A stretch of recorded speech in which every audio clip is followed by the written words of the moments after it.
तुसा क्या हाल है? जी क्या हाल है? क्या हाल है? कोई यारो बड़े- बस खैर खैरियत ठीक ठाक तुसा सुनाओ खैर की तलाश शुक्र बड़े अरसे बाद को टाइम कट यारो तको ना बंदे खुदा ने मियां दी सुना सही टुकियां टकना स्याला है हाँ सीत भी लगना ना आज ठंड भी थोड़ी ज्यादा है आए ठंड भी थी ते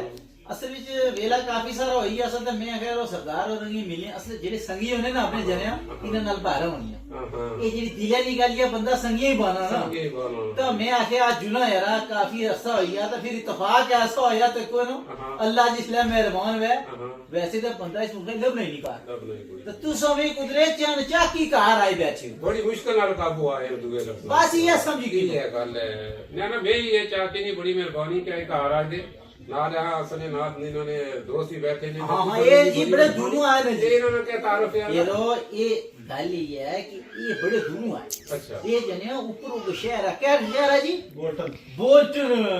बोल्टन, अच्छा। शाबाश है ये इन्होंने तलक भी गोई नाला कोटी नाला अच्छा। चौधरी समाब साहब है ये अच्छा। जने मिगी मिलने वास्ते आए थे अच्छा। मैं सदका जहां तुसा पर तुसा अच्छा। रहता बड़ा नेड़े रहने हो अच्छा तो तुसा की नी हिम्मत होई ते ये जन 200 मील नो पेंडा छिकी दा मड़ा को ले आए बड़ा दूर आए ना जी बड़ी मेहरबानी तो को ना लोग दूर दूर आते ना तुस जो दियो ना मिलने से यारो ये इन्नी मोहब्बत ही है ना बंदियो खुदा ने वरना मैं क्या मैं केड़ा जार दा ब्याह हुई था सिर्फ ये है कि इन्नी मोहब्बत या टूरी इसने सिरे मथे साथ बिस्मिल्लाह हाँ। तुसा में कोई भाव नहीं जी तुसा में इतने क्या हाल है? दूर आयो बंदे क्या- खुदा ने ते चुप चुप क्या हाल है उधर कोई बोल्टन कोई ठंड है क्या कोई समस्या है ए में चुके में लगने वो ए में चुके में नहीं एक सर दो बंदे ने याराना दोस्तानी अपना गल्ला सुनना हाँ, वो ते है नहीं कोई सबक की नाम है चलो ओ मदरिया मिगी लगना कि असा ममलैला नी गल कीती ते ये थोड़े शर्माई के कि बड़ा है ममलैल ज्यादा आसमान पे यार ये समझो उसने पता नहीं वो ब्लैक का सी आपने उन्हें पता सारा है नहीं पता है, समझ है। पता सारा है नहीं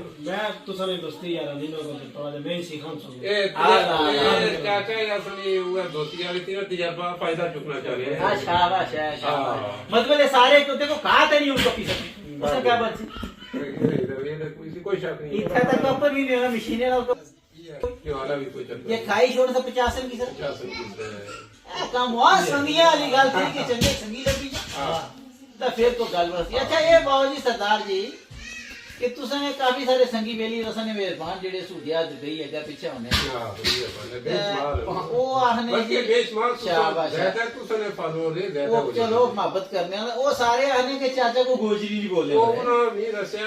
प्रोग्राम इतने करने हो कहने हो कि उसके ऊपर लिखे हो चाचा चौधरी से घर छाप अजय थोड़ी कदे चाचा चौधरी और कदे गोजरी ना कोई एक अल्फाज ही नहीं इस्तेमाल किया तीला नहीं टुकिया कोई तीला ही नहीं टुकिया थे कोई उन्हें हो कि ना कोई असं कोई आपनी गोजरी नहीं की कोई एक तो असं कोई दसन से पता लगे कि चाचा गोजरी बोली सकते ओ यारा अस्सलाम वालेकुम तक के यारा बालू राजी तगड़ा हूं ठीक हूं दचिया हुआ खुश हूं रे सरदार जी तामी बालू ठीक ठाक सेहत की सुनाओ अल्हम्दुलिल्लाह जिस तरह पहले सन आज तो 10 साल पहले आज भी उससे रहे असल की हो रहा है ना थोड़े लेकिन फिर भी चलो अल्हम्दुलिल्लाह नहीं नहीं क्यों तुम खाऊं किस तरह सीधी गल पाओ खा ते छोड़ू पछतो नहीं कहा नहीं ना कपन ते इत ये गल है बात बांधते नहीं ये गल है जनिया क्यों खा खा गए शेर शेर ते सारी दिहाड़ी कहा कपना बाबा मीरा लोहारगी बनी में दराची हैं ते जनिया बड़ी बड़ी रख रख 50 भरी खा कपना अच्छा। तो फिर रात वेला की हो खा गया पूरो शेर शक्कर बिच बा गए अच्छा। रोटी कुछ गए जने भून गए तो फिर जाना तो जने भावे सच भरी खा गया तो जना ने प्लेट छोड़ ले छोड़ना ओरे जना सा के दीनी सी दीनी सी दीनी पता है ना तुम हाँ, क्या दीनी या है मुठो। दीनी वा लकड़ी वे जने के मुठो, मुठो। शाबाश है जिसनु आग ऐसरे पकड़े ओए तो जे उसको कदे छत के पर बालो बाछड़ो या कड़ी बाछड़ो तो सीख उसका रह नहीं जाती नहीं जाती ऐद यानी की चीज वे तो जने दीनी जाना सा आजकल सरदार जी कांगा जना हाँ। ते कांगा कम ते कांगा देसी क्यों मेनू ते लगे कि उन मैं संगा तू दिसू खत्म ही हो गया है खत्म देखो हुन गल है ना कि अल्लाह कोई निजाम है जिस वेला लोगों ने जमीनों पर तवास होना सरदार जी तो बदल भी बरस परसों हैं लोग करू दाना भी कमाए सा उन दो त्रै महीने शाबाश है बाहर से शाबाश है नहीं एक बंदो कमाए सो जने तो 10 बंदा घर खाए सा हाँ। लेकिन घर का 4 कमाए तो फिर भी रो ओ, वह जमीन जेडी 10 15 मन 20 मन अनाज दा सी जने सुकी विका जने यही गल हैं मैस बड़ी ते बड़ी चुनाव मैस आने बड़ा ना नपा जी बड़ी आनी हमने जनाब बनियारी मैस आनी है जनाब अमृतसरी आनी है पता नहीं के फायदा जनिया ते चौथा तड़ा दो सिर तू नहीं उतो सकता हैं ये बड़ा चाचा से बड़ा अच्छा मैसेज देता है हाँ, ये। तो यह चीज है ना कि यार गल है कि अपनी जमीन नाल प्यार करो आपस के बीच इत्तेफाक रखो शाबाश है इत्तेफाक रखो दो चीज हमेशा याद रखो कि अपना संगी ना अपना बेली ना अपना जो रिश्तेदार है भैन भरा उसना ठालन की कोशिश करो उसना ढाण की कोशिश ना करो शाबाश है सियाना लोग की खान कर गया सरदार जी कि जेड़ो बंदो अपना गवंडी का घर की कंध रोड़ है ना वो तैयार हो जाए कि जल्दी उसको अपना घर भी रोना लो कि जेड़ो किसी वास्ते बुरो सोचे उसके नाल हमेशा बुरो है तो जेड़ो चंगो सोचे उसके नाल चंगो है दूए चाचा ने कहने चाहने कि लोगों से आसानियां पैदा शाबाश है देखो अल्लाह ताला तो सादा आसानियां पैदा शाबाश करे। ये अबू पता की गल भाई सरदार साहब ने कि तुम किसे वास्ते आसानी पैदा करूंगा अल्लाह वह रब सच्चा सोना की रात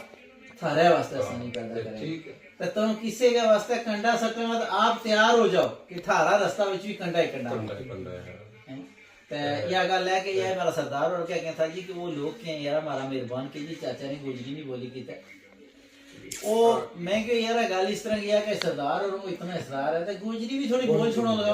क्या फर्क पे आलो तो वैसे हूँ एक और नतीजा पर पहुंचो सरदार जी जे वो थाराना को वेला सी भी गोजरी बोलनी शुरू कर लेते तो तब ही आ जाती तू कुछ बोलती बोलता हूँ